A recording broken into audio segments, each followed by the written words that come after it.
Good morning and welcome back to the Questionable Scale Modeling channel.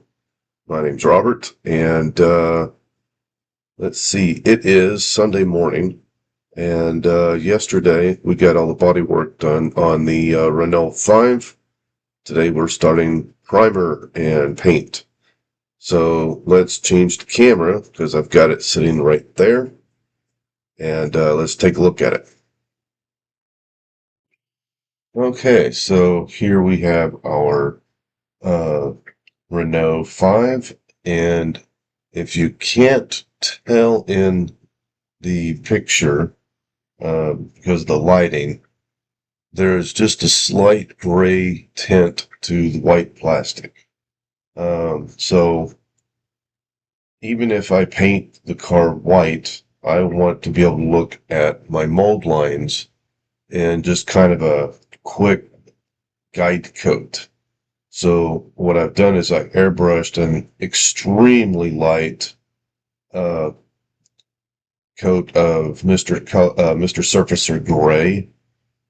And when I mean light, it is barely dusted on, so I can look at any imperfections in the paint, or not in the paint, in my mold lines, make sure that I don't have any ghosting or the other thing that's really overlooked sometimes, and I make this mistake a lot, is the inner fender wells, windows, and that kind of stuff always has sort of a rough edge on older molds. So you want to make sure that you sand away all those uh, rough edges, because once you put primer and paint on them, it really makes them stand out. So anyway, there's a real rough spot right there, so we're going to hit that with, this is a sanding sponge. I don't even know what the grit on it is. I think it's at 1500. Could be wrong.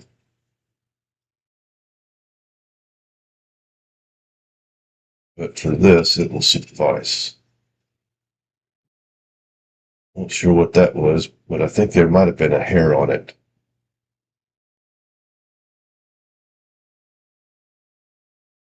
Good enough. So everything looks really good. Let me get a little closer to the camera. Again, kind of hard to see the detail, but this car had some really wicked mold lines that went all the way down through all this bumper right there. So we had to make sure that all of that is gone. And the back of the car looks really good. You can see my line that defines the difference between the body shell and the bumper itself that I scribed in. If we turn our attention to the front of the car, as you can see, my grill is opened up. And again, really bad mold line going from that headlight bezel all the way down through all these complex uh, angles and stuff. So I had to go in and file all that, sand it, and I think it turned out pretty good. It's definitely good enough for my purposes. There's only a couple of spots that I really couldn't get perfect, and that is right at the corner of the fender and the bumper. In those two spots, that's where the mold line ran, and it was nearly impossible to get it completely on. But when the headlight goes in, it should either take care of it, or it'll mislead the eye and draw it away from that line. So, but in a general, what we call a 3-foot rule sitting on a table, it's going to look really good. So with that, I'm going to go shoot some white primer on it and get ready for paint. We'll be back. Okay, it's been a couple of hours and I have the roof and the bumpers and the door sills painted. Well, let me back up. So I got everything nice and primed white with Mr. Surfacer white primer.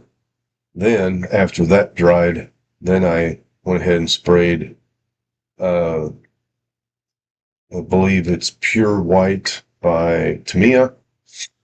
I only really concentrated the spray on the roof, the two bumpers, and the side skirts because that's really the only white that's going to be on the car. The rest of it's pretty much going to be black and yellow.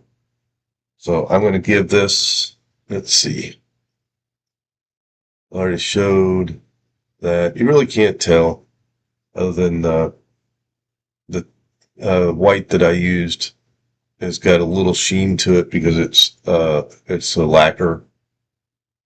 But anyway, uh, while I'm waiting for the paint to cure, I'm going to start working on some other parts and give it about an hour or so, and then I'll mask off for the yellow. I'll be back. All right, we're back. It's been it's been maybe 3 hours, maybe four.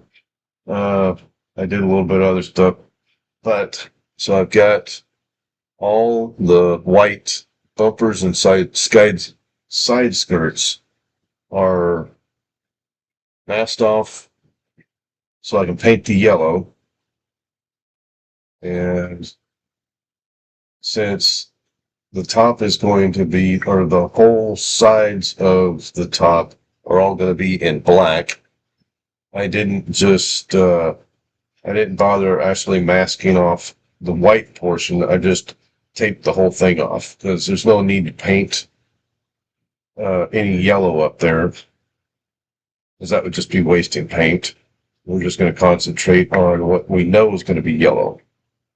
And so I ran into a little bit of a problem with the yellow. So um, I've got this jar of TS47, which is chrome yellow. I did not look yesterday or the day before when I was thinking about it. I did not look to see how much of this I had. And it turns out I didn't have any. I had a spray can, obviously, because TS47 is a spray can, but I don't use spray cans. I decant it and airbrush it.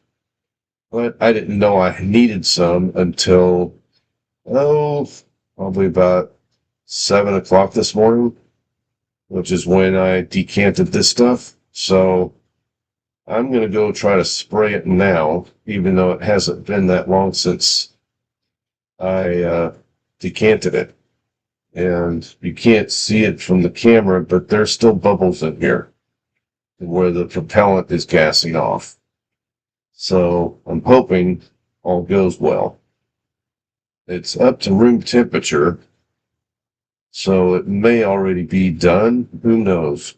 I did add some Mr. Hobby's leveling thinner into it.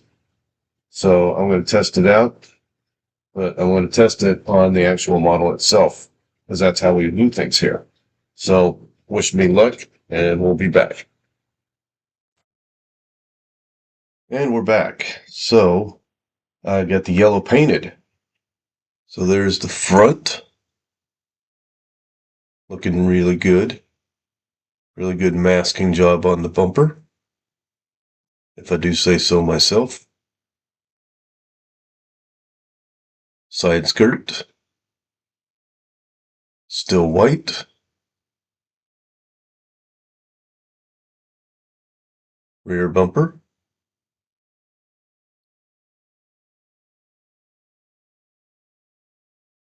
Paint looks really good. It's the TS47, so it is a gloss paint, even though I did airbrush it. It's not too bad. It's got a little bit of orange peel in it, but I can sand that out maybe. That vent, which will get painted black. And then, of course, the top is still white. And tomorrow, I'm going to start getting it ready for the black. And then after that's done, I can start doing decals. So I'm going to end this segment and I'll do the black on a different video. I think this one's long enough. So thank you for watching.